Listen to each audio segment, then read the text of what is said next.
E outra perspectiva é usar os peptídeos intestinais. Afinal de contas, eles estão tendo bastante sucesso no tratamento de obesidade e diabetes, na forma dos agonistas de GLP-1. Né? Inclusive, estão bastante populares, e a gente vê a perspectiva de ter drogas cada vez mais potentes para tratar diabetes e obesidade. A gente tem estudos com a exenatida, que é um agonista de GLP-1 mais antigo, ativando o tecido adiposo marrom através da injeção intracérebro-ventricular. Então, através do sistema nervoso central, ativado pelo agonista de GLP-1, você tem a ativação do tecido adiposo marrom, aumentando a expressão de CP1, não só no tecido adiposo marrom, como no tecido adiposo branco também. E a liraglutida, também por via intracérebro-ventricular, tem esse efeito nos camundongos. E, inclusive, a aplicação periférica da liraglutida permite também esse efeito, potencializando o efeito de um agonista beta-3. Então, a gente começa a abrir uma outra perspectiva aqui, que é combinar o efeito dessas drogas. E foi, inclusive, o trabalho de Brasília, da Universidade de Brasília, mostrando que em camundongos você conseguiu potencializar esse efeito do beta-3 adrenérgico usando a liraglutida junto, através de um novo mecanismo, que é a atividade de deiodinase 2, que aumenta a ação do hormônio tiroidiano dentro do tecido adiposo marrom, que é um outro mecanismo possível de utilizar para ativar o tecido adiposo marrom clinicamente. E, mais uma vez, a gente demonstra a questão do browning, né, o escurecimento do tecido adiposo marrom, tecido adiposo branco, né, através desse tratamento. Bom, mas e em seres humanos? Né, já que essa droga é amplamente disponível, amplamente utilizada, o que a gente pode esperar? Né? Foi usado a exenatida, que é aquela substância mais antiga, que a gente não tem no Brasil comercialmente mais, né? E mostrou-se uma ativação do tecido adiposo marrom. Só que eu achei bastante discreto, tem muita sobreposição entre o pré e o pós. Né? Então, a gente não tem uma grande expressão, mas é possível, né? Demonstra-se que é possível ativar. Ainda que a calorimetria não tenha sido alterada, mas abre uma perspectiva. E a liraglutida? A liraglutida não conseguiram demonstrar um efeito positivo no tecido adiposo marrom, mas a gente tem a possibilidade de ter doses maiores, talvez, ou outros agonistas do GLP-1, talvez pacientes sem diabetes, porque esse grupo eram pacientes com diabetes, então isso pode ter também prejudicado a capacidade do remédio atuar. Né? Ou a possibilidade de fazer tratamento combinado desses agonistas, assim como foi aquele estudo com ratos que eu mostrei agora há pouco. Outra perspectiva é o uso de quinolonas. Quinolonas são substâncias que hoje são utilizadas como antibióticos, então parece estranho a gente pensar nisso como uma forma de ativar tecido adiposo marrom. Mas é possível, porque a quinolona, como a enoxacina, ela ativa a enzima Dicer, que vai levar à quebra de moléculas grandes de RNA em microRNA. E o microRNA ele se torna circulante e interfere na atividade na expressão de mRNA em células à distância. Então ele pode ser utilizado como um fator epigenético, inclusive na ativação do tecido adiposo marrom. Então isso é demonstrado em ratos na dependência de um efeito adrenérgico. Então a presença de microRNAs específicos ativados pela enoxacina, combinados com o efeito adrenérgico do frio, leva à ativação do tecido adiposo marrom.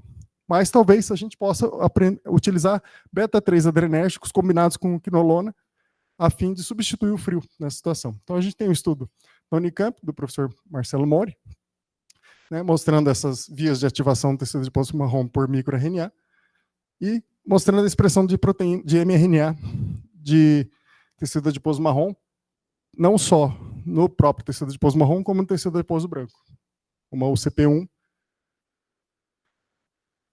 E a gente vê aqui a expressão, né, através das imagens. O que nós temos, então, de perspectivas futuras? Novos agonistas beta-3 adrenérgicos, a gente tem a mirabegrona, mas a gente pode ter o surgimento de novas opções. Novos agonistas de receptores de peptídeos intestinais. Novas moléculas de quinolonas que não têm efeito antibiótico, porque então a gente não poderia utilizar. Né? Ou próprias moléculas derivadas do T3, que é o hormônio tiroidiano, ou interferir na deiodinase 2, que leva a conversão de T4 em T3 dentro da célula do tecido adiposo marrom. Ácidos biliares têm sido testados para ativar diretamente o tecido adiposo marrom.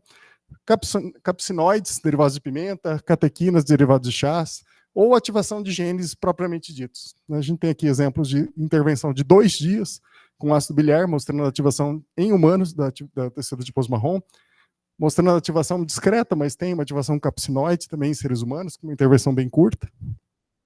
E a perspectiva que eu acredito mesmo são as terapias combinadas, por isso que a gente está apostando nessa pesquisa, que é a combinação de mirabegrona com uma quinolona. Então, a gente está estudando mulheres de 18 a 40 anos, com índice de massa corporal de 27 a 35 e resistência à insulina. Um estudo prospectivo, duplo cego, onde a gente cruza as intervenções. O mesmo paciente passa pelas 2 intervenções. Mirabegrona por 4 semanas, ou mirabegrona por 4 semanas, mais a quinolona, que é o ciprofloxacino, nas 2 últimas semanas. E observar isso através da ativação do tecido adiposo marrom observado no PET-CT em temperatura ambiente, sem o frio. Então, a gente vê aqui exemplos de resultados parciais que a gente já tem. Então, a gente tem numa voluntária, por exemplo, o uso da quinolona isoladamente não ativou o tecido adiposo marrom, porque não tinha nem frio, nem estímulo beta-3 adrenérgico. Mas, quando a gente depois, posteriormente, faz um washout, a pessoa não usa nada e passa, então, a usar só a mirabegrona, e sim, a gente tem a ativação do tecido adiposo marrom pela mirabegrona. Nesse outro caso, a gente tem ativação com a mirabegrona, e depois faz um washout, a pessoa fica sem utilizar nada e passa para uma nova intervenção combinada de mirabegrona mais quinolona, e a gente tem uma ativação maior nessa paciente.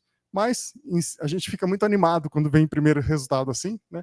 Depois as outras não necessariamente vêm com uma ativação maior, às vezes vem até menor, então a gente está ainda com resultados parciais, então ainda não está muito bem definido se isso realmente vai potencializar a ativação da mirabegrona.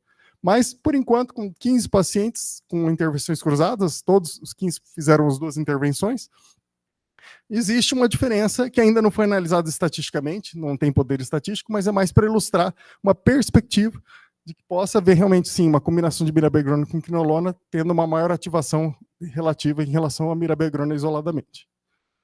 Para concluir essa apresentação, então, a gente tem realmente um potencial de utilizar a ativação do BAT farmacologicamente para tratamento da obesidade e, principalmente, perspectiva de usar o escurecimento do tecido adiposo branco, ou seja, a expressão de proteínas de tecido adiposo marrom no tecido adiposo branco para essa finalidade, né? Então, tem várias terapias candidatas, mas, principalmente, a gente aposta em terapias combinadas e a gente tem que ver diferentes populações, ver o que funciona para quem tem diabetes, quem não tem diabetes, obesidade, sobrepeso, né? E depende também de dose e tempo de tratamento, né? Que eu já fiz uma revisão, coloquei mais uma vez todas as perspectivas que eu já tinha citado antes de possibilidades de tratamento. Então, sobrou aqui. Então, agradecer aqui aos investigadores desse trabalho, principalmente aos meus mestres que estão me orientando nessa jornada, e deixar meu muito obrigado para vocês e estou aberto a perguntas posteriormente. Obrigado.